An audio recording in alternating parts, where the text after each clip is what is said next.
6 yil oldin otam bu dunyodan o'tganlar.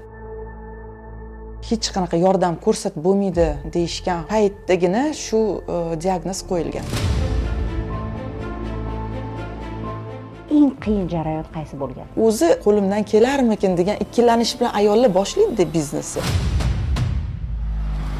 Ayollarga yaratib berilayotgan bugungi sharoitlar bu beqiyos. Bizani prezidentimiz aytgan gaplarni hech qaysi davlatda eshitmaganman. Meni qo'llab-quvvatlab kelgan insonim bu meni turmush o'rtog'im bo'lganlar. O'zlari tadbirkor bo'lganlari uchun, Ya'ni loyiha boshchisi ham o'zlari hisoblanar ekan. bu kosmetikani halol sertifikati ham bor. Otam hozir tirik bo'lganlarida Adajon qo'limdan keldi derdi.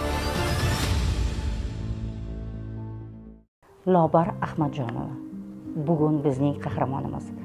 O'zbek ayoli O'zbekistonga bugun katta investitsiyalarni olib kirib, o'zbek ayollarining bugun ko'rinishini butkul chiroyli qilib o'zgartirmoqchi bo'lgan shaxs sifatida tanilyaptilar va bularning tadbirkorlik faoliyatini bugun kengroq yoritib beramiz. Sizni ijtimoiy tarmoqlarda ko'p kuzatib, shuni bildimki, nimaga Lobar Jonova?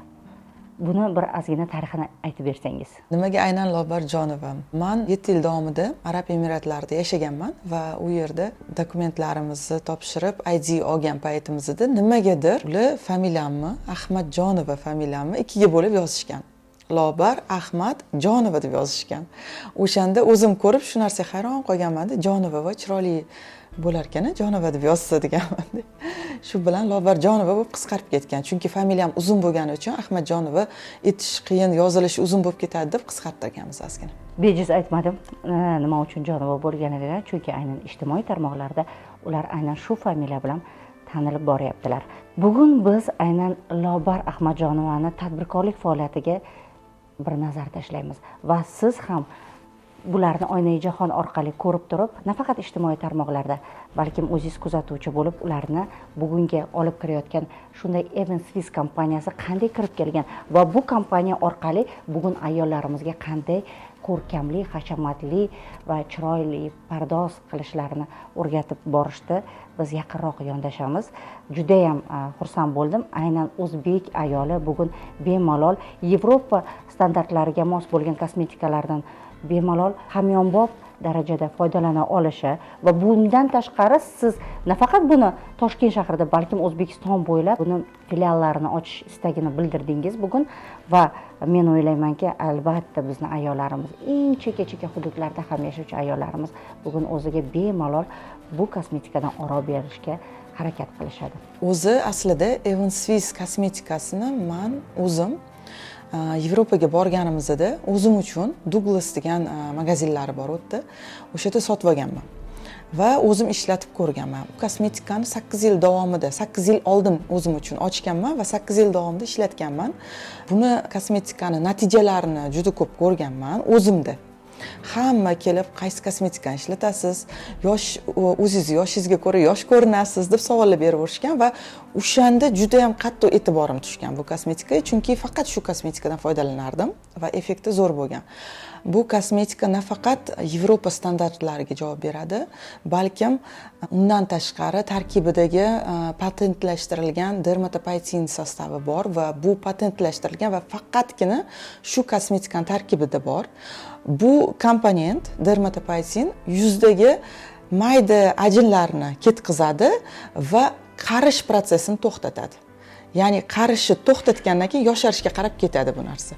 Yuz terisini qarishini to'xtatadi. Qarishini to'xtatgandan keyin orqaga qarab yoshartirishi bor. Ya'ni ajinlar bartaraf etiladi. Bartaraf etiladi umuman. Va bu kosmetikadan nafaqat ayollar, erkaklar ham foydalansa bo'ladi. Bundan tashqari bu kosmetikani halol sertifikati ham bor. Ya'ni ko'pgina bizda masalan biz musulmon davlatimiz va hamma yashovchilar musulmonlar ko'pgina ayollardan so'raganimda, siz qaysi kosmetikadan foydalanasiz deganimda, men foydalanmayman, chunki ishonmayman, bilmayman ichida nima borligini deyishgan. To'g'ri aytasiz. Bu reklama emas, to'g'risini aytamiz. Bu efirimiz nima uchun tashkil etildi? Bu kompaniya nima uchun O'zbekistonga olib kirildi? Ya'ni o'zbek ayolining bugungi ko'rinishi juda ham ko'rkam va chiroyli bo'lishi uchun ham biz ular haqida alohida to'xtalyapmiz. Bu kompaniyaga to'xtalmayapmiz, aynan tadbirkorning o'ziga to'xtalyapmiz. Shuning uchun Lobarxon, bu kosmetikangizdan tashqari, men bilaman, siz boshqa yo'nalishlaringizni ham rivojlantirmoqchisiz. Aynan shu rivojlantirish yo'lidagi qanaqa yo'nalishni siz tanlab oldingiz bugun? Men hozirgi kunda o'zim ustida shu kungacha juda ham ko'p ishlab kelganman. Juda ko'p ilmga chanqoq odam bo'lganim uchun har taraflama ilm o'rganishga harakat qilganman. Biznes sohasida, marketing sohasida, moliyaviy savodxonlik sohasida har taraflama ilmimni oshirib kelganman va hozirgi kunda O'zbekistonda yashayotgan, o'zbek tilida gapiradigan ayollarni ilmini kuchaytirish maqsadida zamonaviy o'zbek ayoli davri degan forumni tashkilotchisiman. Va bu forum yil davomida 1-2 marta o'tkaziladi. Ko'pgina ayollar uchun, o'zbek tilida gapiradigan ayollar uchun chet ellarda bilim olgan, chet ellarda o'qigan, chet el tillarida aktual ilmlarni olib kelgan spikerlarni, ekspertlarni sahnaga olib chiqib, o'zbek tilida shu bilimlar bilan bo'lishish, targ'ib qilish. Ya'ni men tushunishimcha, biz efir ortidagi ayollarimizni barchasi ushbu forumlarda ishtirok etishi bemalol mumkin ekan. Mumkin. Ya'ni siz tadbirkorlikka qadam qo'yayotgan yoki hattoki tadbirkorlik nimaligini bilmaydigan ayollarni shu forumlarga taklif etib, ularni zamonaviy o'zbek ayoliga aylantirmoqchisiz, to'g'rimi? To'ppa-to'g'ri. Bu forumda zamonaviy ayol uchun hozirgi kunda nima kerak? Mana shu mavzulardan ko'tariladi. Xudo xolasa, keyingi forumimizda 2,5 mingta tadbirkor va o'z ustida ishlab, o'zini rivojlanishiga e'tibor beradigan ayollar uchun bo'lib o'tadi. Tushunarli. Biz sizning media hamkoringizmiz, bilasiz buni. Bitta narsani aytib o'tishimiz kerak, aynan bu tadbirkorning bugungi faoliyati nafaqat kosmetika bilan chegaralanib qolmagan, ya'ni bejiz aytmayaptilar, men o'zim ustimdan hali ham ish olib boryapman deb va bunday katta forumlarni tashkil etishdan asosiy maqsad, ko'zlangan maqsad bu o'zbek ayolining bugun bemalol nafaqat O'zbekiston maydonida, balkim xorij maydonida ham bemalol o'zini namoyon eta olishidir. Tadbirkorlik faoliyatingiz boshlanganda eng qiyin jarayon qaysi bo'lgan? Eng kuchli to'siq bu bizani ichki o'zimizga bo'lgan ishonchsizligimiz.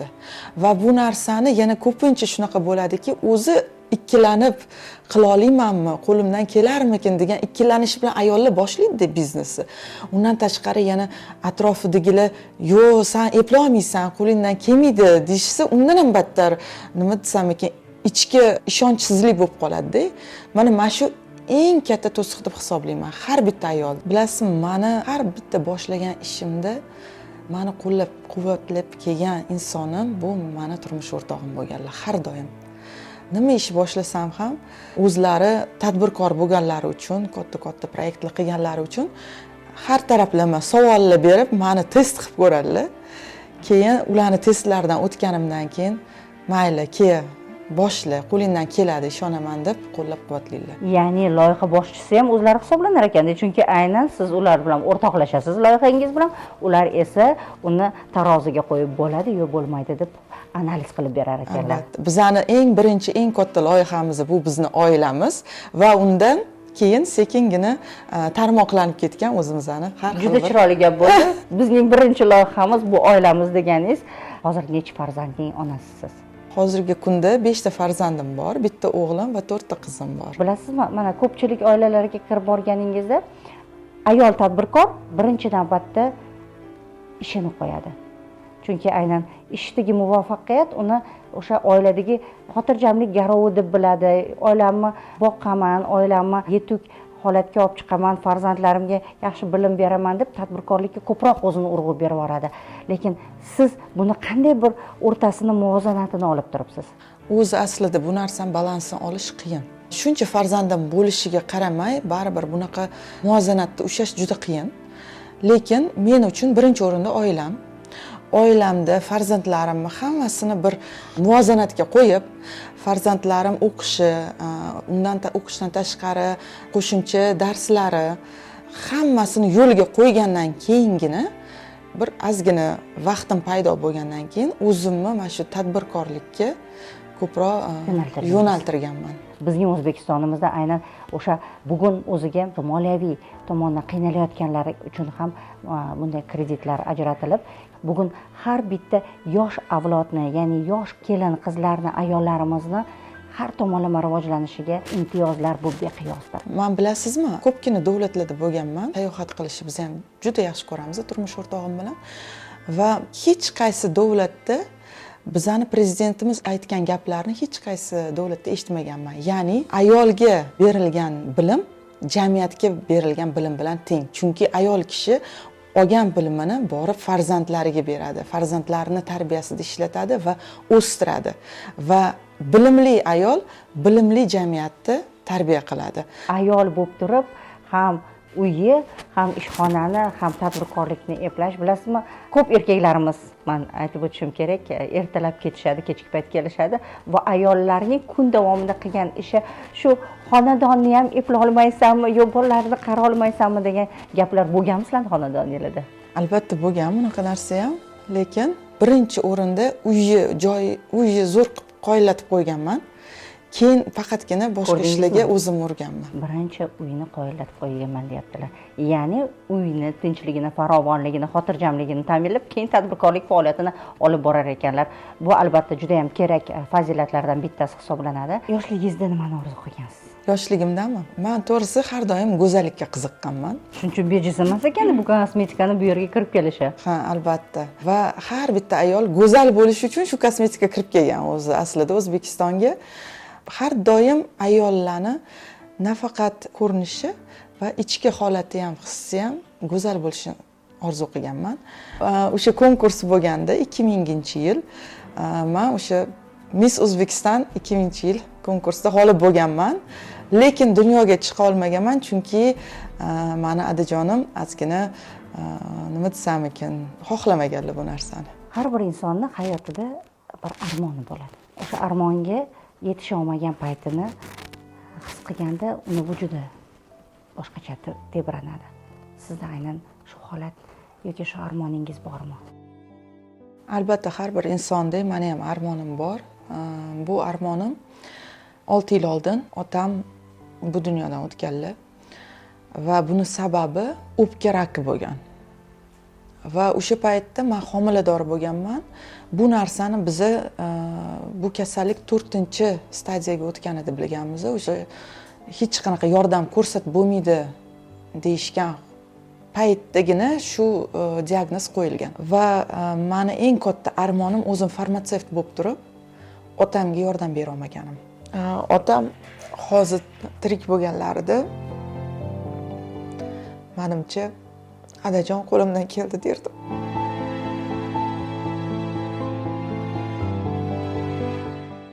Siz uddaladingiz. Siz uddaladingiz. Chunki sizni adangiz sizni ko'rib turibdilar. Va siz bugun eng katta nufuzli tadbirkor ayollar safida turibsiz.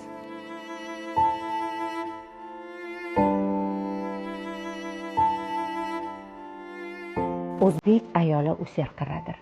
Mashaqqatli yo'llarni bir o'zi ham o'tay oladi. Shuni bilishimiz kerakki, o'zbek ayolining doim yonida farzandlari, yaqinlari bo'ladi. Va bu maydonda u har doim ayol.